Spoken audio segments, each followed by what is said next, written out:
विद्यार्थी मित्र हो, ओम नमः शिवाय. शिव सायन्स अकॅडमीमध्ये मी राम सर तुमचे सहर्ष स्वागत करतो. आज आपण इयत्ता 6वीचा 15 lesson fun with magnets part 2 पाहणार आहोत. पार्ट फर्स्टमध्ये आपण मॅग्नेटची डेफिनेशन, त्याचबरोबर characteristics of magnet, shapes of magnet याविषयी माहिती पाहिली. यानंतर आता पुढचा मुद्दा आहे इलेक्ट्रोमॅग्नेट. इथं आपल्याला इलेक्ट्रोमॅग्नेटची डायग्रॅम दिलेली आहे पहा. यामध्ये एक आपण लोखंडी खिळा घेतला, त्याच्याभोवती ही विद्युतवाहक तार गुंडाळली आणि ह्या विद्युतवाहक तारेच्या दोन्ही टोकाला काय केलं आपण, हा घट किंवा सेल बॅटरी जोडलेली आहे आणि ही तयार झालेली जी रचना आहे याला म्हणायचं इलेक्ट्रोमॅग्नेट. आता यामध्ये काय होतं बघा, when we start current pins stick, जेव्हा यामधून आपण हा करंट चालू करतो, विद्युत प्रवाह चालू करतो, तेव्हा ही जी पिन आहे ती पिन काय होते, स्टिक चिकटते. आता लोखंडाची पिन चिकटली याचा अर्थ त्याच्यामध्ये मॅग्नेटिझम आलं. व्हेन स्टॉप्स, आणि जेव्हा आपण हा करंट थांबवतो, पिन्स फॉल ऑफ, काय होतात, या टाचणी किंवा टाचण्या खाली पडतात. Magnetism is produced in magnetic substance due to electric current. आपल्याला इथं दिसलं की या इलेक्ट्रिक करंटमुळे काय झालं, या मॅग्नेटिक सबस्टन्स जो आहे लोखंडाचा खिळा, आपल्याला माहीत आहे आयर्न, कोबाल्ट आणि निकेल हे मॅग्नेटिक सबस्टन्सेस आहेत. हा जो आयर्न आहे याच्यामध्ये काय झालं, मॅग्नेटिझम निर्माण झालं. कशामुळं, तर electric current. Magnetism is produced in magnetic substance due to electric current.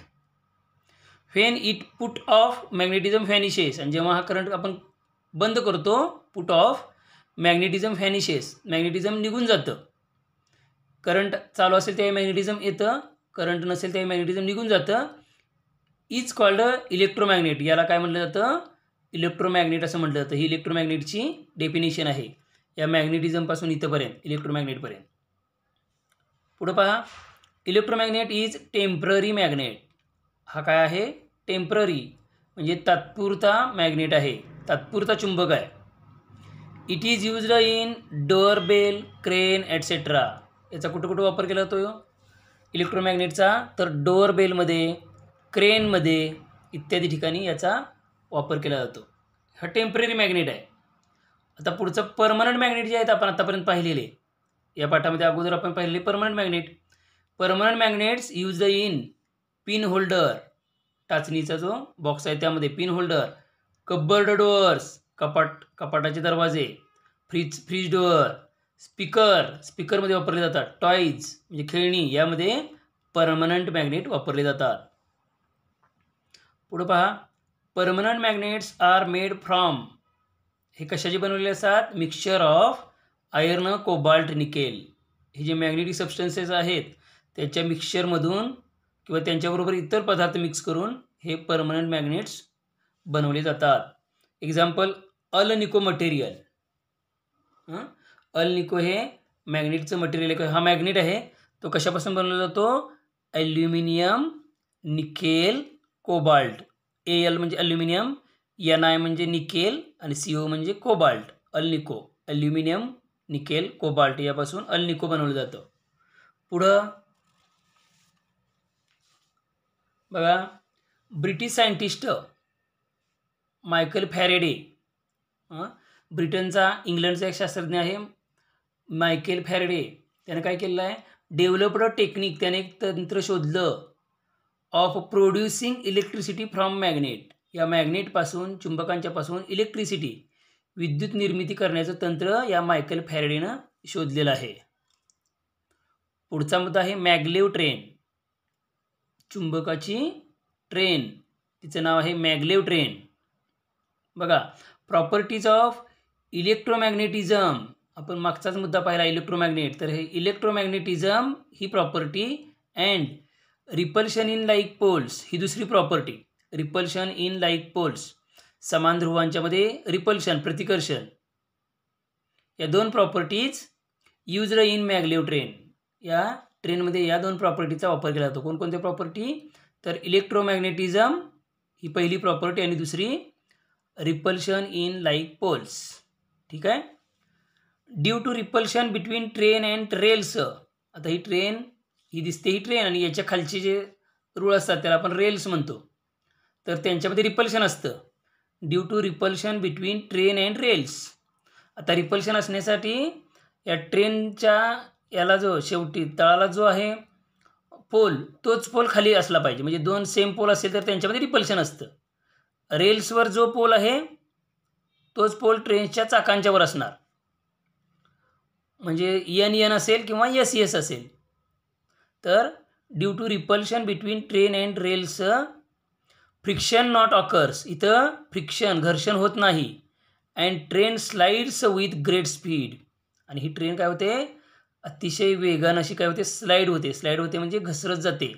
अजिबात खाली स्पर्श न होता ती त्यावर फक्त तरंगत गेल्यागत जाते. आणि पहा कुठं दिलेला आहे मॅग्नेटचा उपयोग. Magnetic strips in ATM cards. आपल्याला माहिती आहे आपल्या ATM कार्ड असतं, क्रेडिट कार्ड असतं, त्याचबरोबर कॉम्प्युटर हार्ड डिस्क. याच्यामध्ये जे मॅग्नेट असते ते काय काम करतात, स्टोअर इन्फॉर्मेशन, माहिती साठवण्याचं काम करतात. ATM कार्डवर पर्सनल इन्फॉर्मेशन असते, क्रेडिट कार्डवर पर्सनल इन्फॉर्मेशन असते आणि हार्ड डिस्कमध्ये आपण स्टोअर केलेली इन्फॉर्मेशन असते. तर इन्फॉर्मेशन स्टोरेजचं काम हे मॅग्नेट करत असतं. पुढं हाऊ मॅग्नेटिझम डिस्ट्रॉयड. या पाठामधला शेवटचा मुद्दा आहे. हे मॅग्नेटिझम कसं डिस्ट्रॉय होतं, नष्ट होतं. तर इथं काही चित्र दिलेत बघा. इथं दिले आगीत टाकून नका म्हणून दिलं आहे, असं फेकू नका म्हणून दिलं आहे, किंवा त्याच्यावर हातोड्यानं फोडू नका असं दिलं आहे. कारण का तर ऑन हिटिंग म्हणजे उष्णता दिल्यावर, थ्रोविंग फेकल्यामुळं, नॉकिंग हातोडीनं बडवल्यामुळं, ऑर ब्रेकिंग इनटू पीसेस किंवा त्याचे तुकडे केल्यामुळं काय होतं मॅग्नेटिझम डिस्ट्रॉयड. हे चुंबकत्व काय होतं नष्ट होतं. त्यानंतर इथं ही पहिली आकृती बघा.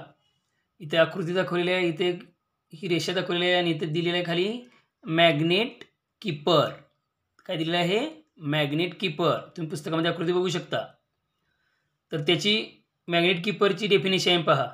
काय definition, a piece of soft iron, मऊ अशा लोखंडाचा तुकडा किंवा लोखंडाचा तुकडा, प्लेस्ड विथ मॅग्नेट चुंबकाबरोबर जो ठेवलेला असतो, फॉर प्रोटेक्शन. कशासाठी तर प्रोटेक्शनसाठी, चुंबक सुरक्षित राहावा यासाठी. Called magnet keeper. त्याला काय म्हणलं जातं मॅग्नेट कीपर असं म्हणलं जातं. तर ही मॅग्नेट कीपरची डेफिनेशन आहे, a piece of soft iron placed with magnet for protection called magnet keeper. ठीक आहे. इथं हा पाठ संपलेला आहे. तुम्ही या नोट्स लिहून घ्या, त्याचबरोबर पाठाचं वारंवार वाचन करा म्हणजे तुम्हाला हा पाठ व्यवस्थित समजेल. हा जर व्हिडिओ तुम्हाला आवडला असेल तर तुम्ही सबस्क्राईब करा. आजच्यासाठी राम राम.